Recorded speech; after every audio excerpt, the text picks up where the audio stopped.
السلام عليكم ورحمة الله وبركاته.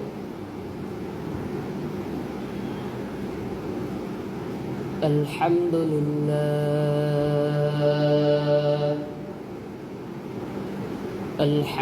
لله نحمده ونصلي على رسوله الكريم. أما بعد فقد قال الله تعالى في كلامه المجيد والفرقانه الحميد. أعوذ بالله من الشيطان الرجيم. بسم الله الرحمن الرحيم.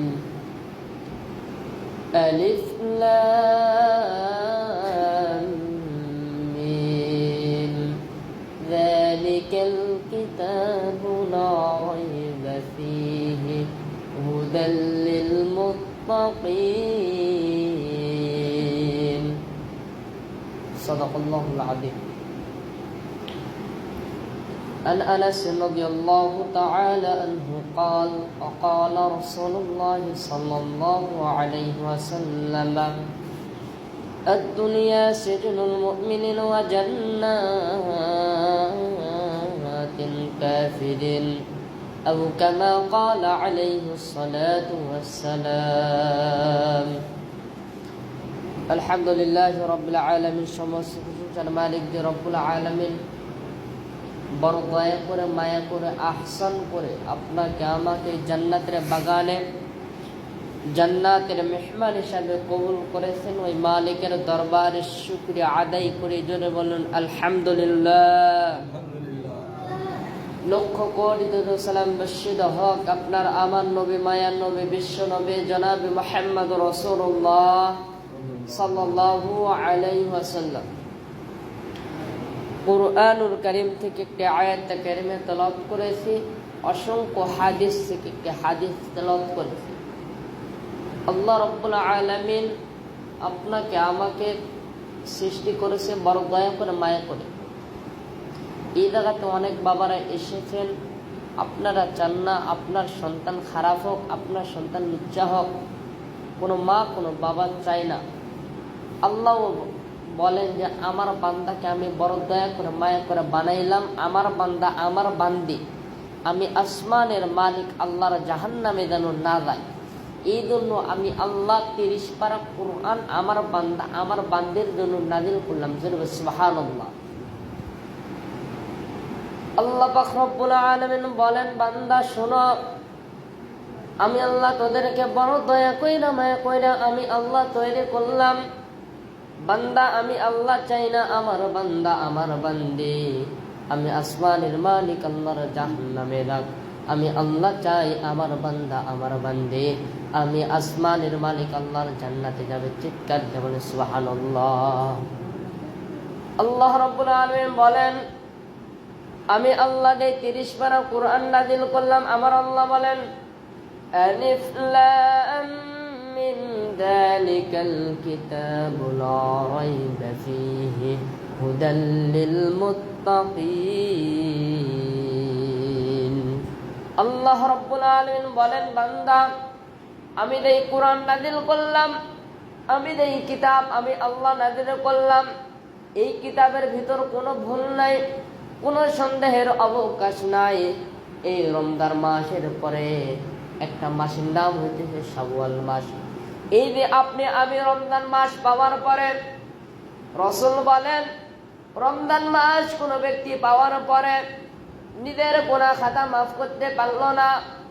রাসূল সাল্লাল্লাহু আলাইহি ওয়াসাল্লাম হাদিসের ভিতর বলেন, একদিন হঠাৎ করে বিশ্বনবী মসজিদের নববীতে ঢুকলেন। ঢোকার পরে খুতবা দিবে, এই সময় মিম্বরে যখন পা লাগাই দিলেন, এই সময় কিছুক্ষণ পরে বিশ্বনবী যখন এক পা যখন উঠাইলেন তখন বললেন আমিন, আর এক পা যখন মিম্বরে যখন উঠাইলেন তখনও বললেন আমিন।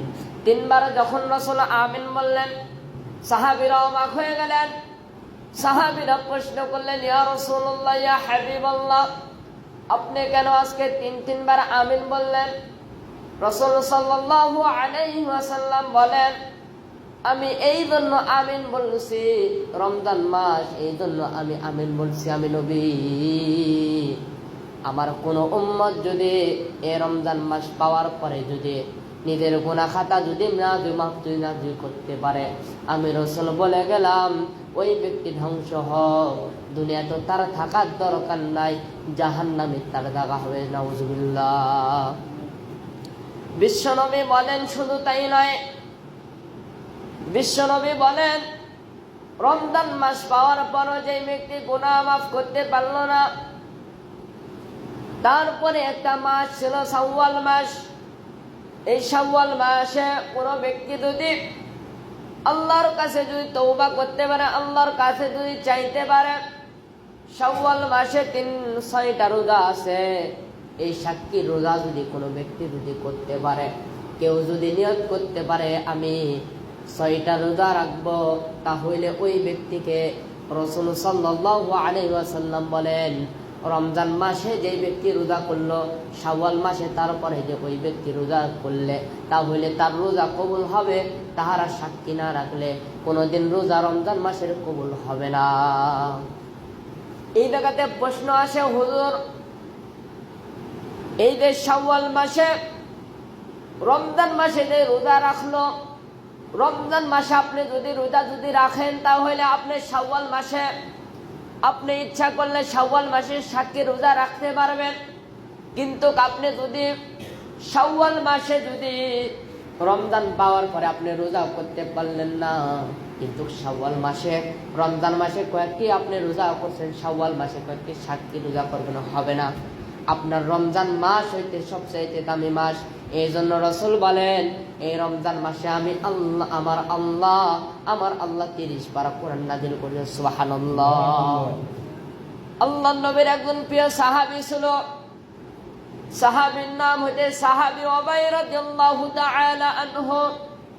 এই সাহাবী উবাই একদিন আবু হুরায়রা রাদিয়াল্লাহু তাআলা আনহু হইতে বর্ণিত, রাসূল সাল্লাল্লাহু আলাইহি ওয়াসাল্লাম বলেন, আমি একদিন সাহাবী উবাইয়ের বাড়িতে গেছিলাম, যাওয়ার পরে সাহাবী উবাইকে আমি ডাক দিলাম, হঠাৎ করে আমি নজর কইরা দেখলাম আমার সাহাবী উবাই নামাজের ভিতর দাঁড়ায় রইছে। বিশ্বনবী যে সাহাবীকে ডাক দিলেন, সাহাবী উবাই, আমি নবীজি তোমার দরবারে আসছি, তুমি আমার ডাকে সাড়া দাও। এইবার সাহাবী উবাই নামাজের ভিতর দাঁড়িয়েছিলেন, কিন্তু 2 রাকাত নামাজটা ছেড়ে দিলেন।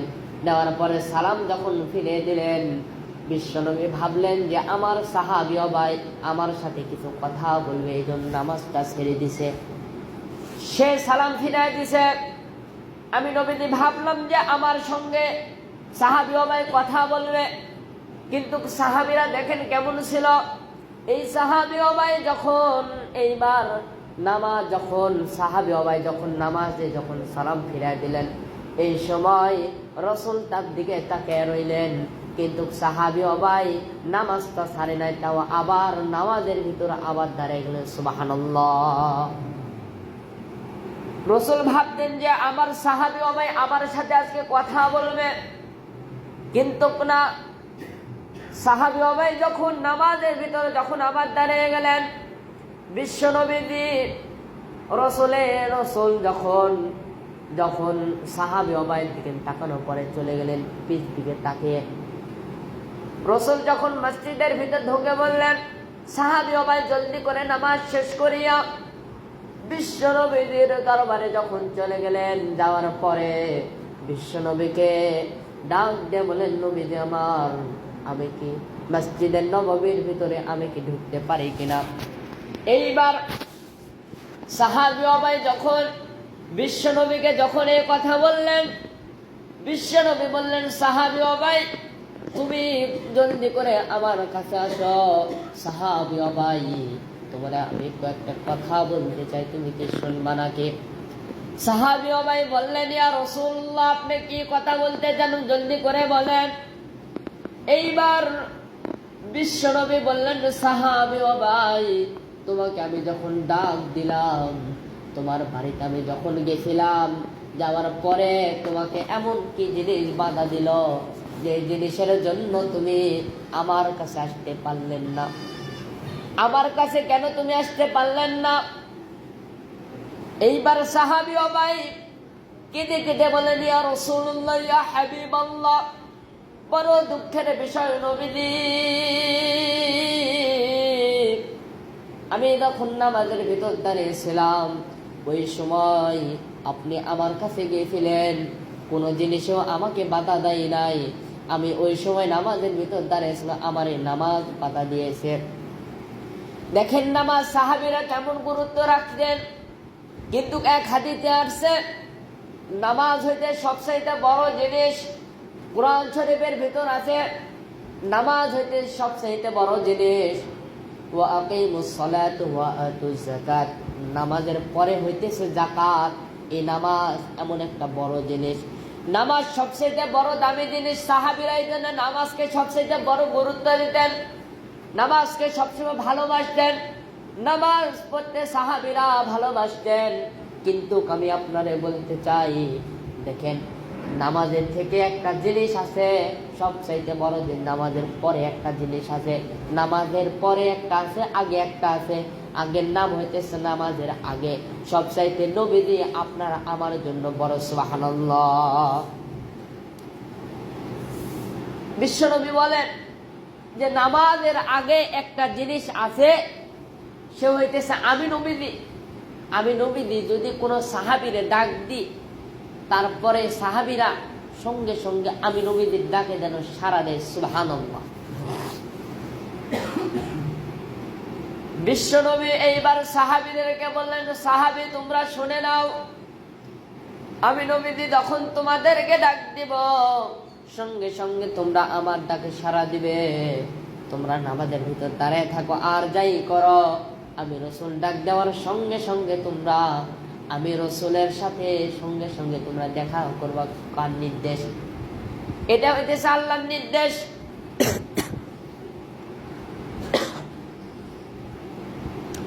বিশ্বনবী বলেন, এইবার তোমারে আমি সাহাবী ভাই, তোমারে আমি কিসের জন্য ডাকছি তুমি শুনবা নাকি? সাহাবী ভাই বললেন, ইয়া রাসূলুল্লাহ, ইয়া হাবিবাল্লাহ, আপনি কিসের জন্য ডাকছেন একটু জলদি করে বলেন। রাসূল সাল্লাল্লাহু আলাইহি ওয়াসাল্লাম বললেন, হে সাহাবী তোমরা শুনে নাও, আমি তোমার এই জন্য ডাকছি, তোমাকে আজকে আমি এমন একটি সূরা পুরস্কার দিব, যেই সূরা দিয়া তোমরা প্রত্যেকদিন নামাজ পড়তে পারবা। যেই সূরা তোমাদেরকে আমি দিব, ওই সময় এই সূরাটা নাযিল হয়েছিল না। সাহাবীরা অন্য সূরা দিয়ে নামাজ পড়তে, আজকে আমরা ফাতিহা সূরা দিয়ে নামাজ পড়ি। এই ফাতিহা সূরা প্রত্যেকদিন প্রত্যেক নামাজে প্রত্যেক নামাজে সর্বপ্রথম পড়তে হয় কি হয় না? অবশ্যই ফাতিহা সূরা প্রত্যেকদিন পড়তে হয়।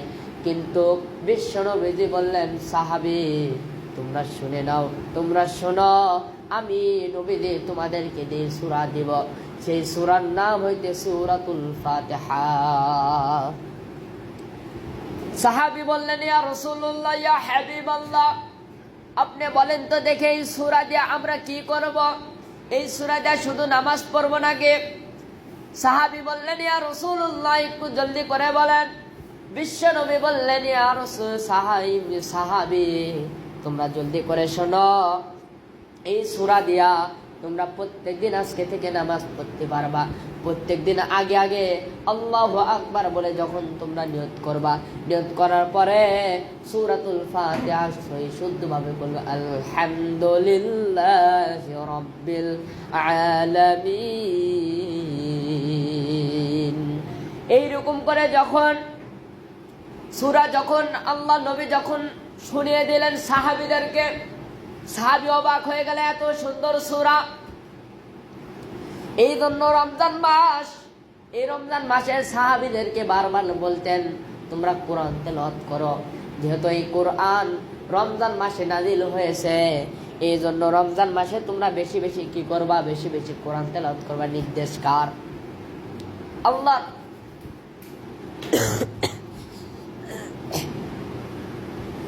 আমার ভাইরা, এই জন্য বিশ্বনবী বলতেন যে সাহাবীরা তোমরা বেশি বেশি রমজান মাস পাওয়ার পরে, রমজান মাস পাওয়ার পরে তোমরা বেশি বেশি কোরআন তেলাওয়াত করো। আপনি আমি যে এই যে রমজান মাস চলে গেল, রমজান মাসে কেউ বলতে পারবে আমি কি এক খতম কোরআন পড়ছি? পারবে না এই জায়গাতে।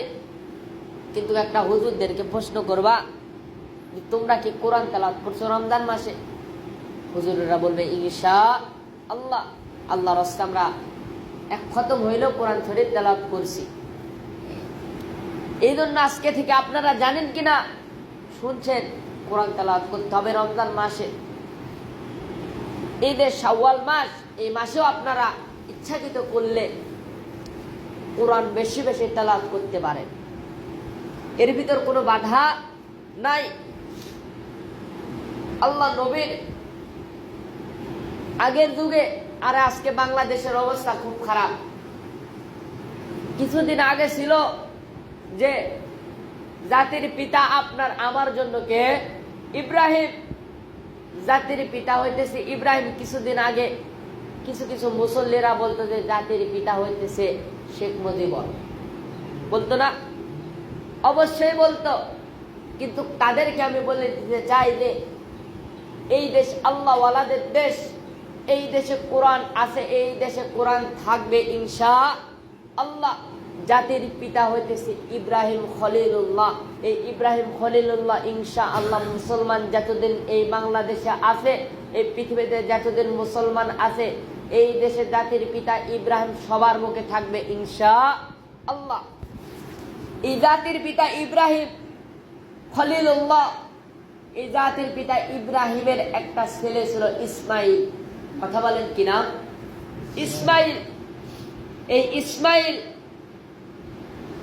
তার বাড়িতে একদিন ইব্রাহিম, বুড়ো মানুষ, ঘোড়াতে চড়িয়া সফর করার জন্য ইব্রাহিমের বাড়ি ইসমাইলের বাড়িতে আসছে। কথা বলেন কার বাড়ি? ইসমাইলের বাড়িতে আসছে। আসার পর এইবার ইসমাইল এর বাড়ি আসার পর এইবার ইসমাইলকে ডাক দিয়ে বলে, ইসমাইল বাড়িতে আসো। আমার মেয়েরা, আমার বন্ধুগণ, এইবার ইব্রাহিম ইসমাইলকে ডাক দিলে, ইসমাইল তুমি কি বাড়িতে আসো নাকি? জলদি করে বাইর হও ঘর থেকে। এইবার ইব্রাহিম ইসমাইলকে যখন ডাক দিয়ে দিলেন, ইসমাইলের স্ত্রী ঘর থেকে বাইর হয়ে বললেন, আমার ঘরে তো ইসমাইল তো ঘরের ভিতরে নাই। তার বাবা ডাক দিয়ে বললেন, ইব্রাহিম আমি বলতাছি তোমার বাড়িতে কি ইসমাইল আছে নাকি? এই সময় আমার সন্তান আছে নাকি? ডাক দিয়ে বলে, না গো না, আমার বাড়িতে এই সময় আমার স্বামী তো বাড়িতে নাই। ডাক দিয়ে বলে, তোমরা কেমন আছো? ডাক দিয়ে বলে, আমরা ভালো, সুবিধার না। ডাক দিয়ে বলেন, আমার ইসমাইল কখন আসবে বাড়িতে? ডাক দিয়ে বলে, জানি না। এইরকম করে যখন ইসমাইলের স্ত্রী যখন এইরকম রাগান্বিত ভাবে ইব্রাহিমের সাথে যখন কথা বলছে, বাবাজি কেউ কারো দিকে তাকাইবেন না, একটু অল্প সময়ের ভিতরে স্বল্প কথার মাধ্যম দিয়া ইনশাআল্লাহ আমি বিদায় হয়ে চলে যাব। বানানো এইবার ইব্রাহিম তখন ইব্রাহিমের সন্তান, তার সন্তান চলে গেছে অনেক দূর সফরে যাওয়ার পর এইবার তার স্ত্রীকে বললেন যে তোমার বাড়িতে আমার সন্তান যদি আসে, তাহলে তোমার সন্তান, আমার সন্তান যদি আমার এই বাড়িতে যদি আসে, তাহলে তুমি বলবা তোমার ঘরের চৌকাঠটা পাল্টাতে হবে। কথা বলেন কি? ঘরের চৌকাঠটা পাল্টাতে হবে। এইবার ইসমাইল তারপরের দিন ঘরের ভিতরে যখন আইসে রে বন্ধু, ঘরের ভিতর ঢুকছে, ঢুকার পরে ডাক দিয়া বলে, বিবি রে, ও বিবি, তোমার আমি একটা কথা জিগাইতার চাইতে রে বিবি। ও বিবি, আমার বাবা কি আইছিল কিনা? ডাক দিয়া বলেন, স্বামী গো, তোমার বাবা আইছিল, কিন্তু আমার বাবা তোমারে কি কইছে? ডাক দিয়ে বলে, আমারে অনেক কথা বলছে, আমারে সালাম দিছে, আমি সালামটা নিই নাই। তোমার বাবা আমারে বলছে তোমরা কেমন আছো? আমি বলছি আমরা ভালো নাই। ডাক দিয়ে বলে, তোমরা কেমন সুবিধার আছো? আমি বলছি আমরা ভালো সুবিধার নাই। এইরকম করে যখন প্রশ্ন করছে, আমি সব প্রশ্নের জবাবটা উল্টা পাল্টা দিয়েছে। স্বামী গো,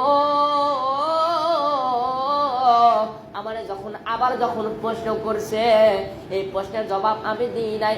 আর একটা যখন প্রশ্ন করছে, এই প্রশ্নের জবাব আমি যখন দিই নাই, তখন আমার একটা কথা বলছে, আমার সন্তান যখন আমার ঘরেতে আইবে, তখন তাকে বলবা যে ঘরের চৌকাঠটা একটা পাল্টাতে হবে। ইসমাইল অবাক হয়ে গেছে যে আমার বাবা কি বললো, যে আমার ঘরের চৌকাঠটা পাল্টাতে হবে। মানে কি জানেন? ঘরের চৌকাঠ মানে স্ত্রী পাল্টাতে হবে।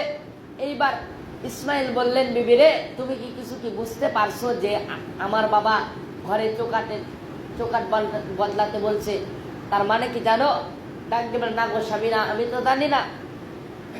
ডাক দেবেন, ঘরের চৌকাঠ মানে তোমাকে আগে পাল্টাতে হবে। ডাক দেবেন, আমার কি বলো? ডাক দিলে, আমি যা বলছি তাই। আমার বাবা বলছে যে আমার ঘরের চৌকাঠ পাল্টাতে মানে তোমারে পাল্টাতে হবে, আমার বাবার নির্দেশ। আমি 1 তালাক 2 তালাক 3 তালাক দিয়ে দিলাম, যা আমার বাড়ি থেকে বের হয়ে যা। স্ত্রী পা ধরে কান্না করতেছে। ডাক দেবেন, স্বামী গো, একবারের মতো আমারে মাফ করাই দেন। ডাক দিয়ে বলেন যে তুই আমার ঘর থেকে জলদি করে বাইর হয়ে যা নেওয়ার দরকার তাই নিয়ে চলে যা, তোর মতো স্ত্রী আমার দরকার নাই। বাবা যেহেতু বলছে, আমার সমাজের লোক যদি কোন সন্তানের বাবা যদি বলে যে তোর বউকে তালাক দিয়ে দেবো, দিবে না। বাংলাদেশের যুবকেরা আসলে কি বউ ভক্ত, বউকে ভালোবাসে, মহব্বত করে। রাসূল বলেন, যেই ব্যক্তি বউকে মহব্বত করে, ভালোবাসে, এই ব্যক্তিকে কিয়ামতের দিনে সর্বপ্রথম কাতারে আমার আল্লাহ দারোগা দেবে। সুবহানাল্লাহ। মুসলমান ভাইরা আমার, বন্ধুগণ, দিল নরম করে দিবেন, কোনো দিকে কোনো নজর নাই। আমার আল্লাহ বড় দয়ার আল্লাহ, আমার আল্লাহ বড় দয়া কইরা মায়া কইরা আপনারা আমারে বানাইলো। বান্দা শুনতে, বান্দা শোন, আমার আল্লাহ চাই না তুই বান্দে আমি আসমানের মালিক আল্লাহর জাহান্নামে দা। আমার আল্লাহ চাই আমার বান্দা আমার বান্দে আমি আসমানের মালিক আল্লাহর জান্নাতে যাবে। তাহলে ভাইরা দেখেন তো বন্ধু, একটু কি দিল নরম হয় না? কান্না দেখেন তো আসে কিনারে বন্ধু। এক ফোঁটা চোখের পানি যদি আপনি যদি ফেলাইতে পারেন, তাহলে আমার আল্লাহ আপনারে আমারে আজকের এই মাহফিল ওসিলায় আমার আল্লাহ এই জান্নাতের বাগানের ওসিলায় আজকে আপনাকে আমারে কবুল করে নিবে রে বন্ধু। তাহলে বন্ধু, ওইটা মনে আছে কিনা জানি না, ইসমাইল আলাইহিস সালাতু ওয়াস সালামের স্ত্রীকে যখন তালাক দিতে বললেন, তালাক যখন দিয়ে দিলেন রে বন্ধু, এইবার যখন আরেকটা যখন বিয়ে করলেন, বিয়ে করার পরে বাবার জন্য চিঠি লিখছে, বাবা আমি আপনার নির্দেশ আমি আরেকটা বিয়ে করেছি, এই বউকে আমি তালাক দিয়ে দিয়েছি গো বাবা। বাবা গো, তুমি যদি সময় পাও তাহলে আমার বউকে তুমি দেখে দেও, আমার স্ত্রীকে তুমি দেখে দেও, আমার এই বউটা পাল্টাতে হবে কিনা আমি জানি না, তুমি একটু চেক করে দাও আমার স্ত্রীকে। চিঠি যখন লিখছে, চিঠির মাধ্যমে এবার ইসমাইলের বাবা ইব্রাহিম এই চিঠিটা দেখা কত কয়েকদিন পরে, 3 দিন হয়ে গেল সফর থেকে আসতেছে। এবার ইব্রাহিম ঘোড়ার পিঠে চড়িয়া যখন সফর করার জন্য ইসমাইলের বাড়িতে যখন আইলেন, আসার পরে ডাক দিলেন, আসসালামু আলাইকুম ওয়া রাহমাতুল্লাহ, বাড়িতে কেউ আছেন নাকি? ইসমাইল, আমার বাড়িতে কেউ আছেন নাকি? ও ইসমাইল, তুমি ঘরে আছো নাকি?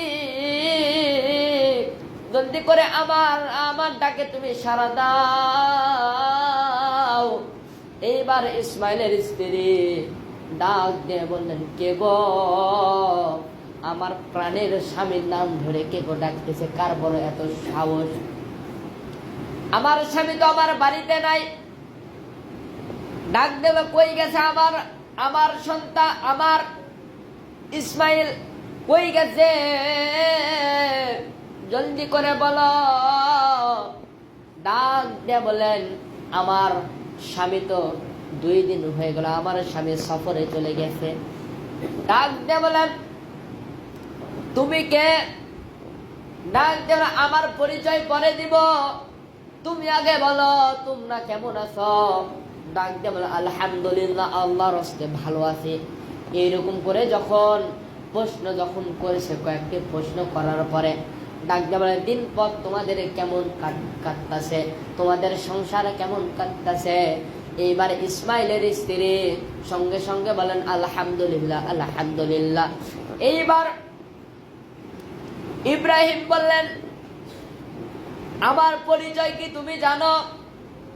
এইবার ডাক দিয়ে বললেন, না, তোমার পরিচয় আমি জানি না। ডাক দিয়া বলে, আমার নাম হইতেছে ইব্রাহিম খলিলুল্লাহ, সবার পিতা, আমার নাম হইতেছে ইব্রাহিম। এইবার ইসমাইলের স্ত্রী কান্দার ডাক দিয়ে বলে, পানের আব্বা, শাশুড়ি আব্বা, শ্বশুর। এইবার যখন শ্বশুর বলে যখন তাকে ডাক দিছে, আব্বা বলে যখন ডাক দিছে, ডাকটা দেওয়ার পরে ডাক দিয়ে বলে, আপনার জন্য আমি অনেক দিন থেকে আজকে থেকে অপেক্ষা করছিলাম। আপনার সন্তানের মুখ দিয়ে আমি শুনছিলাম আমার বাবা অনেক দূর সফরে থাকে, আমার বাবা অনেক দূর সফরে থাকে, আমি শুনছিলাম। আর আমার বাবা গত কয়েকদিন পরে তোমার এই দিকটা আসতে পারে, এইরকম করে তোমার সন্তান বলছে। তারপর থেকে আমি আপনার জন্য অপেক্ষা করতেছি। আমার শ্বশুর আমাকে কখন বা দেখতে আসবে, আমাকে কখন বা তার সাথে দেখা করতে হবে, এই অপেক্ষায় আমি আছি। এইরকম করে যখন এই কথা বললেন, ইসমাইল আলাইহিস সালাতু ওয়াস সালামের স্ত্রীকে বললেন, পানের বউ আমার, তুমি একটা আমার থেকে কথা শুনে নাও। আমার যদি আমার সন্তান যদি আসে তাহলে বলবা ঘরের চৌকাঠটা এতটাই মজবুত হয়েছে, এই চৌকাঠ আর বদলাতে হবে না।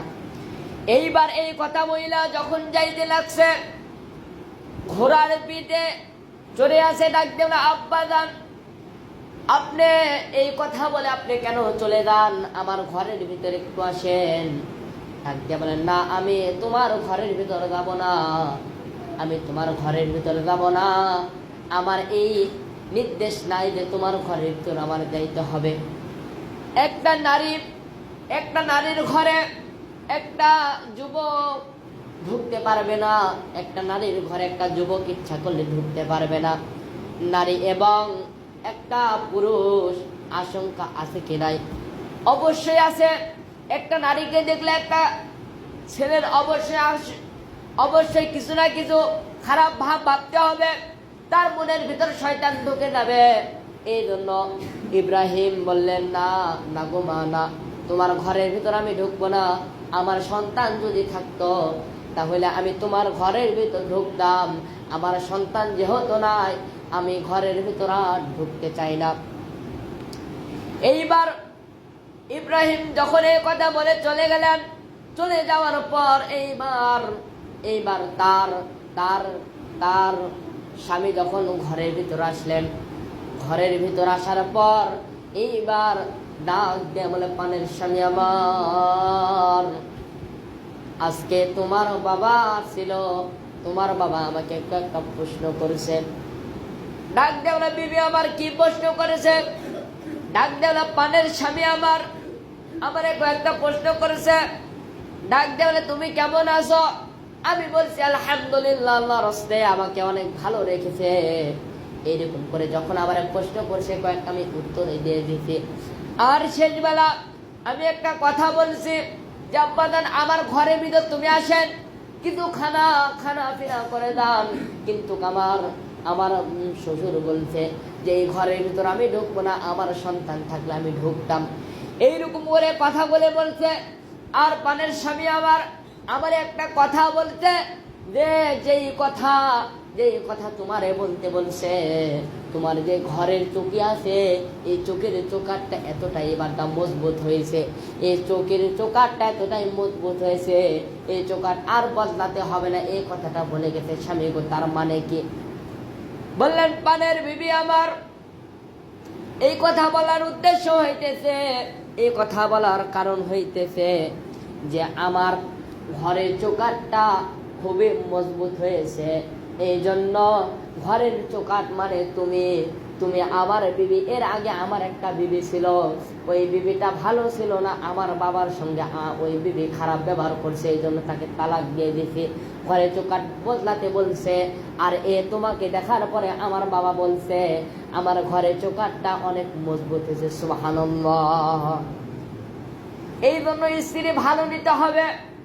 আপনি যদি বিবাহিত করতে চান যুবক ভাই, তুমি যদি বিবাহিত করতে চাও, তাহলে যাকে বিবাহিত করবে তার নানিকে দেখতে হবে, তার মার নানিকে দেখতে হবে। নানিকে দেখার পরে তার পরিবারকে দেখতে হবে, তার মাকে দেখতে হবে, তার মাকে দেখতে হবে। এইরকম করে কয়েকটা জিনিস দেখতে হবে, পরীক্ষা করতে হবে। আপনি হঠাৎ করে আজকে সমাজের ভিতর হয়ে গেছে যৌতুক না হারাম, কি হারাম না? যৌতুক না হারাম। দেখবেন যে আজকে সমাজের ভিতরে যখন বিবাহিত বসাই, মহারানা তো দূর থাক, কিন্তু যৌতুক না আগে পারাবারিক।